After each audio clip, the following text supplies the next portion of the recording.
Kaylin Vex stood at the edge of the maintenance catwalk, her feet set apart on the metal grating as she gazed out over the vast expanse of pipes and ductwork that crisscrossed the hospital's subterranean infrastructure. Below her, the fluorescent lights cast an eerie glow on the rows of empty patient rooms, their beds a uniform beige. As she checked the readings on her clipboard, the gentle hum of the ventilation system began to shift, taking on a subtle pitch that made Kaylin's skin prickle with unease. It was just her imagination, she told herself. The air circulation units were due for maintenance in 3 days' time. But still, the hairs on the back of her neck refused to settle. Kaylin had worked at Ravenswood Hospital for 5 years now, first as a janitor and later transitioning into maintenance when the hospital's budget allowed for more comprehensive staffing.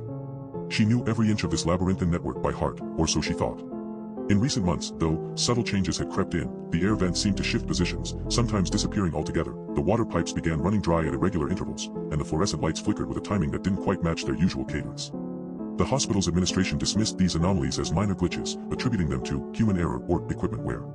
Kaylin couldn't shake off the feeling, however, that something far more insidious was at play. She'd begun keeping a log of these discrepancies, not out of any hope of finding answers but simply because someone needed to record the evidence. As she stepped back from the catwalk, her eyes locked onto a door marked "Authorized Personnel Only."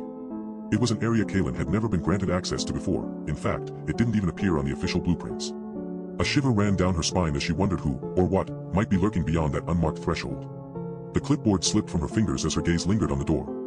The sudden creak of metal and screech of rusty hinges shattered the silence, making Kaylin spin back towards the catwalk. It was then that she noticed a small sign had appeared on the wall, neatly printed in black ink.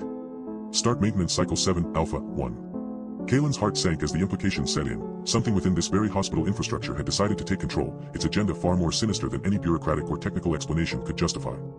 As she backed away from the edge of the catwalk, her hand instinctively rose to shield herself against a presence that might already be closing in.